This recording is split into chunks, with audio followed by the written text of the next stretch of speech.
Ready to unwrap a surprise from Consumer Cellular? Experience the gift of freedom with no contract, no hidden fees, and always free activation. Here comes the holiday surprise. From now till December 31st, new customers can enjoy their second month for free. To get this holiday offer, visit consumercellular.com or call 1-888-FREEDOM and use promo code PODCAST. Act before December 31st to get your second month on us. Use promo code PODCAST.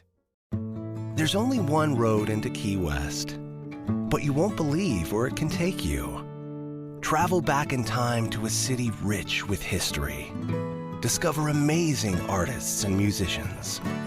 Taste seafood fresh off the boat. Or just kick back and soak up the island vibe. For more about Key West, visit flakeys.com. Key West, close to perfect, far from normal.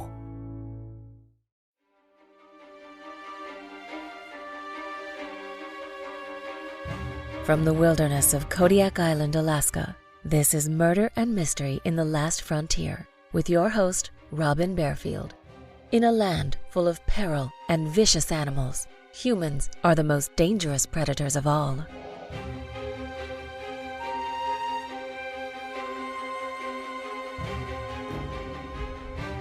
The brutal murders in 1987 of a mother and her two daughters terrified the residents of Anchorage. Who could commit such a barbaric act? And would he strike again?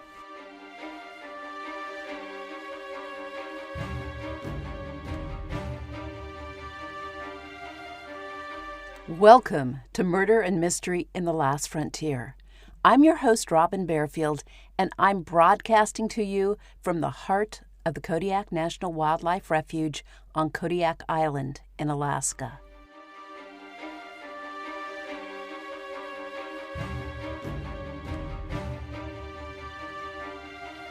People move to Alaska for various reasons, including adventure, the opportunity to make good money, a desire to live in the wilderness, and a chance to escape the problems in their lives. Alaska is not a good refuge for people with serious issues. Harsh weather and endless winter nights lead to depression. If people have psychological problems to begin with, they are likely to get worse in Alaska. Kirby Anthony was so flawed before he moved to Alaska that it's difficult to say whether his condition worsened once he lived here for a while. But from his actions, we can guess it did.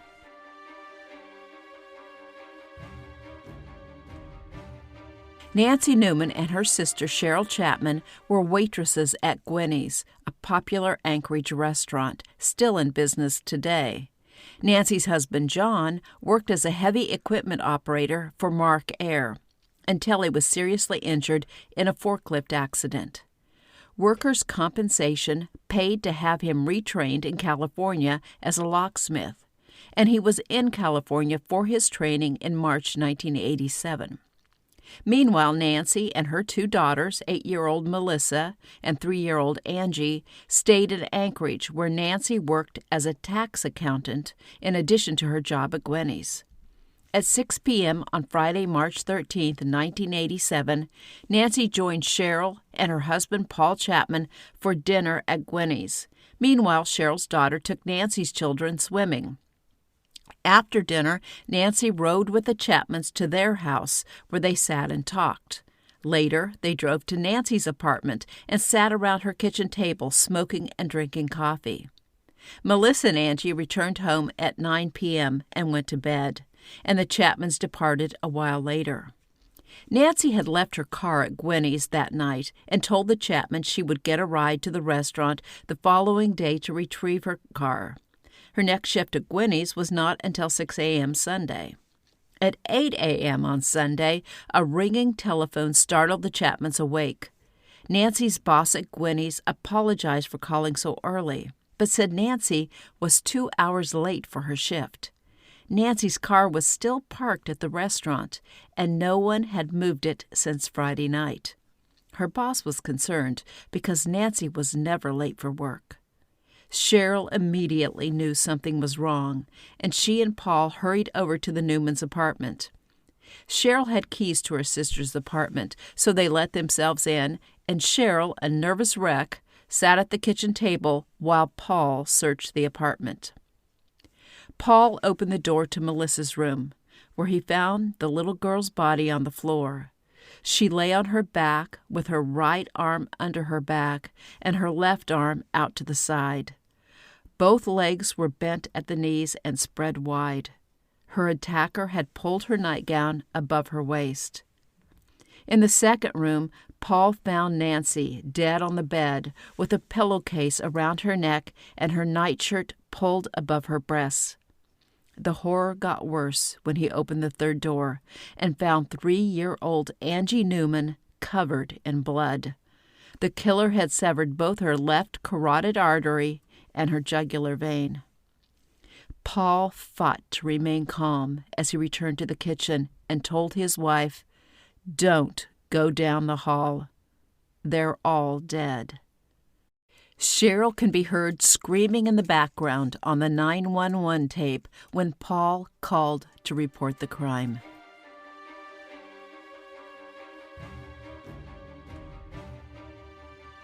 Detective Sergeant Mike Grimes, head of the homicide response team of the Anchorage Police Department, led the investigation into the Newman murders.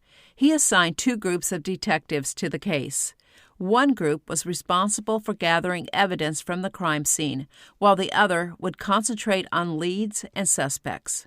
It was one of the most intensive murder investigations in the state's history. The forensic team spent 2 weeks combing the apartment for blood, hair, fluid samples, fingerprints, and footprints. According to Paul Chapman, Nancy had borrowed their vacuum cleaner on Friday, March 13th, and cleaned her apartment. The freshly cleaned apartment allowed the detectives to vacuum again and gather any recently shed hairs and fiber. The detectives meticulously collected, labeled, and shipped all the evidence to the state crime lab or the FBI lab. The detectives noticed 2 cereal bowls in the kitchen sink, a coffee cup on the kitchen table, and a few cigarette butts in the ashtray. According to Cheryl Chapman, the girls liked to get up early on Saturday morning, watch cartoons, and eat cereal, while Nancy drank coffee and smoked. This information led the authorities to believe the murders had occurred sometime Saturday morning. A large empty cookie jar also sat on the kitchen table, and according to John Newman, Nancy kept her tip money in the jar, the coins packaged in rolls. Also missing from the apartment were Nancy's purse and jewelry, John's keys, a checkbook, a wallet, and an expensive 35mm camera. Despite the missing items, the apartment looked tidy. It had not been ransacked. The perpetrator seemed to have known exactly where to find the things he took, and he disturbed nothing else. The murderer had struck Nancy in the face several times with a blunt object and then strangled her to death.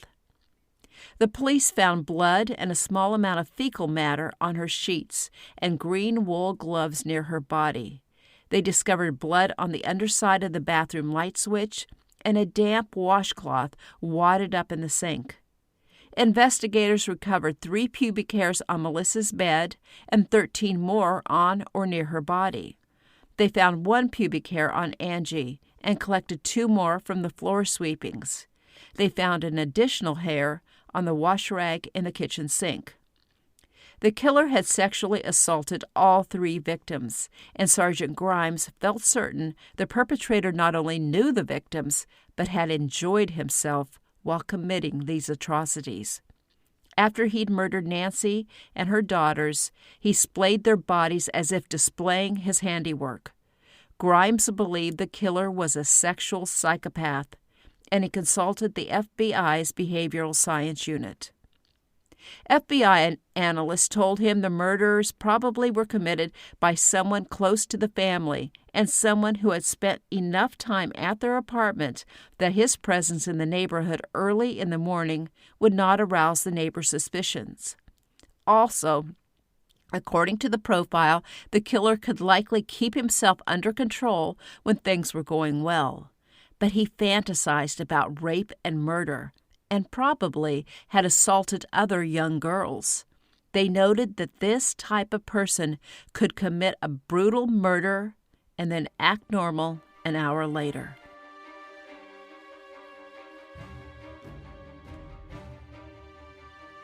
The police immediately suspected John Newman's nephew, 23-year-old Kirby Anthony.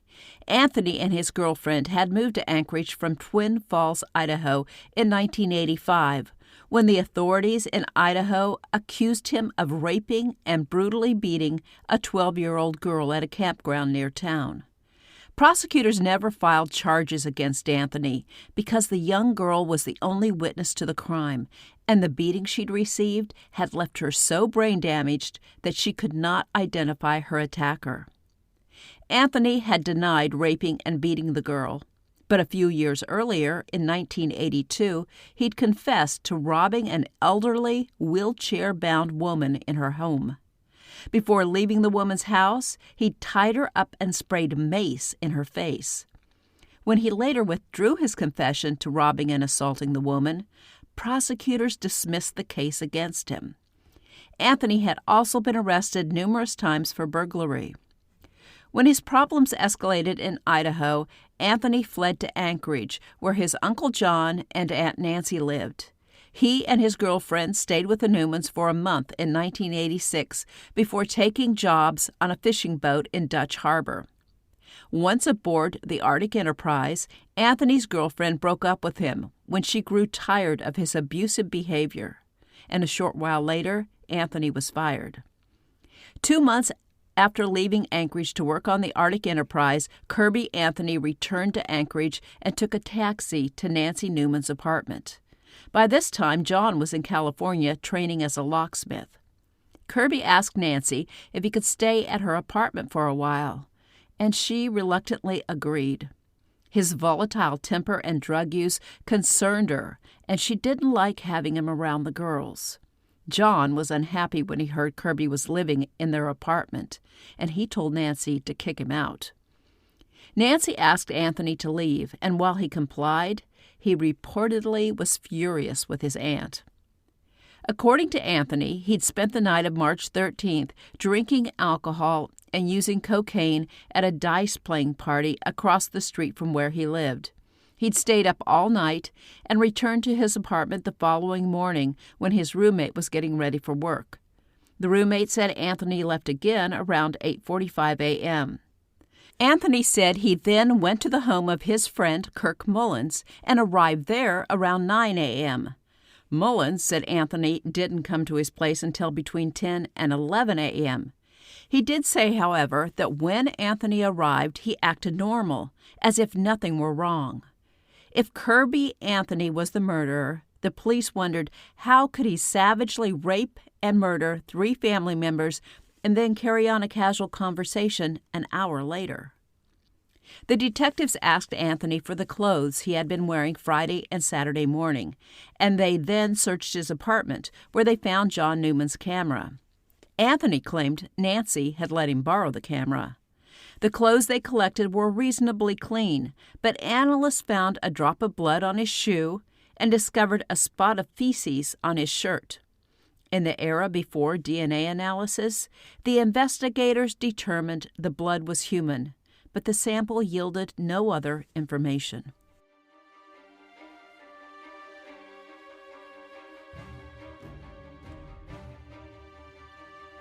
While the crime lab continued to test the evidence, the Anchorage Police Task Force played mind games with Anthony. They sporadically tailed him, making sure he saw the tail. And 2 of the detectives talked to him frequently, playing good cop, bad cop with him. By April 15th, Anthony felt the pressure, and he climbed in his truck and fled for the Canadian border, asking his roommate not to tell the police where he'd gone. His roommate immediately called the Anchorage police, and the authorities stopped Anthony at the border. The police brought Anthony back to Anchorage and arrested him for the murders of Nancy, Melissa, and Angie Newman. The detectives knew they had the killer in custody, but they had no witnesses and no direct pieces of evidence to tie Anthony to the crimes. They had uncovered no murder weapon, nor were they lucky enough to find Anthony's bloody fingerprints in the apartment.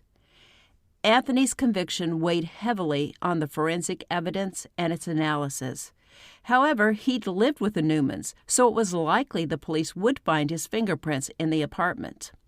But there was not a good reason why his prints were on the empty cookie jar where Nancy stashed her tip money. After the murders, witnesses saw Anthony use rolls of coins to pay for things. Pubic hairs removed from the victim's body and found on the damp washcloth in the bathroom sink looked identical to those collected from Kirby Anthony. Still, the hairs could not be matched definitively to one person. More damning were the lice egg casings clinging to some of the pubic hairs collected from the bodies and to the one collected from the rag in the sink. At the time of the murders, Anthony had pubic lice. The washcloth also had green wool fibers on it, and the fibers matched the gloves found near Nancy Newman's body. The gloves were covered with hair pulled from Nancy's head. It appeared as though the perpetrator had attacked Nancy while wearing the green gloves. He then removed the gloves and went into the bathroom to clean himself with the washcloth, leaving behind wool fibers and a pubic hair covered with lice egg casings. The detectives also believed Anthony had gotten feces on his shirt from the spot on Nancy Newman's bed. The prosecution struggled with the task of explaining to the jury how anyone could brutally murder 3 people and then act perfectly normal an hour later. FBI agent John Douglas with the Behavioral Science Unit explained that the FBI categorizes acts such as those perpetrated against the Newman family as sex power killings.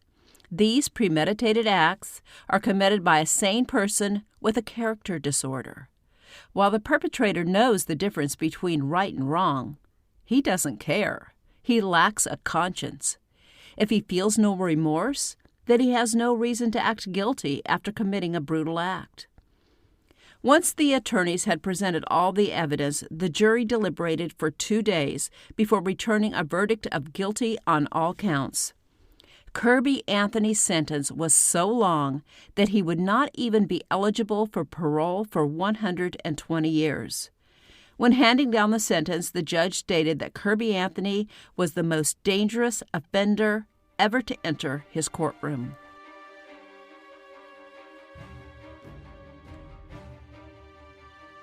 The Newman murders understandably outraged the residents in the city of Anchorage, and Kirby Anthony received numerous death threats. The crime even sparked a movement to reinstate the death penalty in Alaska, but the movement never gained traction. This case is an excellent example of the use of forensic evidence to capture and convict a murderer. Thanks to the many hours the crime scene investigators spent combing through the Newman apartment collecting evidence, the prosecution was able to build a solid, circumstantial case and put Kirby Anthony behind bars where he belonged.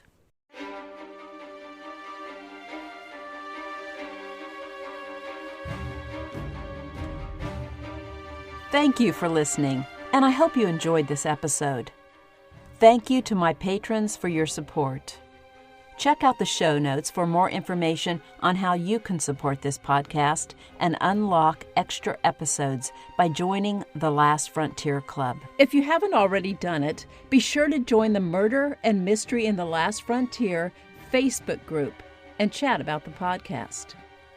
I'll see you soon for the next episode of Murder and Mystery in the Last Frontier.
There's only one road into Key West, but you won't believe where it can take you. Travel back in time to a city rich with history.